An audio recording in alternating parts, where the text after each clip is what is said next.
إِنَّا أَعْطَيْنَاكَ الْكَوْثَرَ. We've given you the greatest, the most abundant good.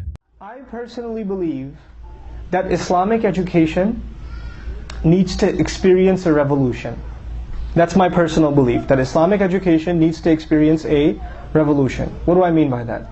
There is Islamic studies for the alim. The alim will study fiqh, hadith, tafsir, aqidah. He'll study all of these things and he'll become an alim. And he will study them at the very high level. But there's a level underneath that we need to create, actually. It doesn't really exist too much yet. And we need to create it, a level of learning Islam just for daily practice, daily life. Now, I'm not talking about fiqh. I'm talking about advice for fathers. I'm talking about advice for wives. Just a curriculum. How to be a good Muslim wife. How to be a good Muslim husband. How to be a good Muslim father. How to be a good son. How to be a good daughter. What advice does Allah have? Entire curricula just based on making us good human beings. This is education.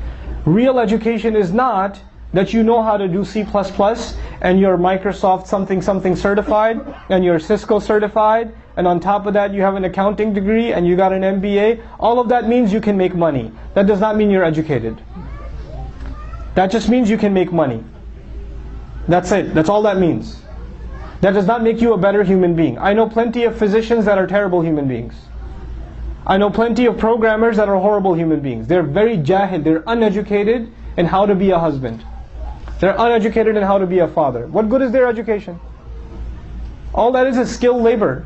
You're just a better worker at the factory. That's all it is now. It's a virtual factory, but that's all you are.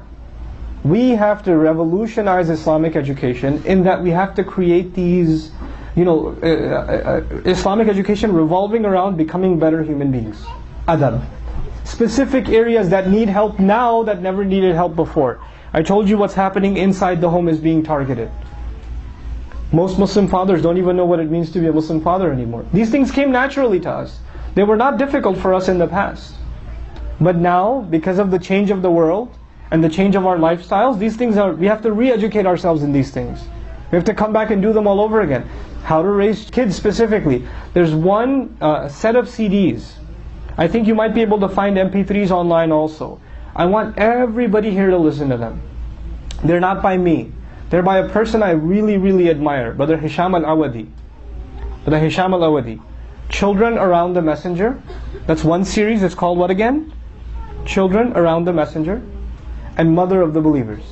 Mothers of the Believers.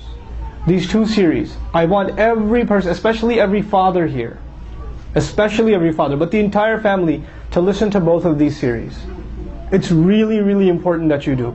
They benefited me tremendously, and they can benefit, parents in general. Just these are few resources we have, but they're gold.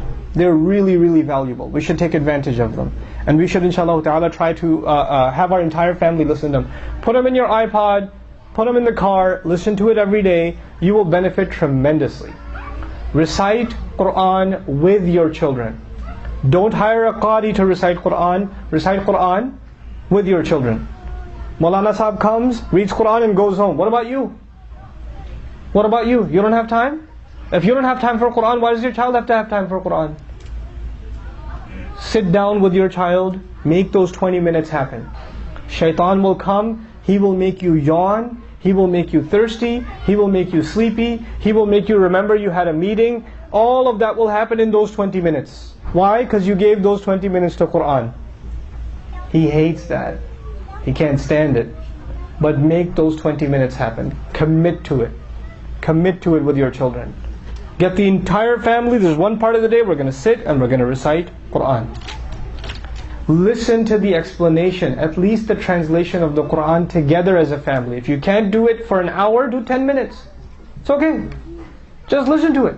Just a little bit of 10 minutes of Quran. Beyond the recitation. Recitation, I told you how many minutes? 20 minutes.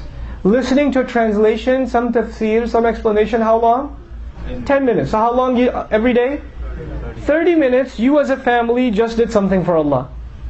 My recommendation between Maghrib and Isha. And my recommendation, right now you're going to say, kids have exams, it's May, let the semester end. Fine. You know what? I'll give you that. This whole summer, this is what you do. 30 minutes every day. Don't say, which program should I put my child in? You're the program. You're the program. Everything else is secondary.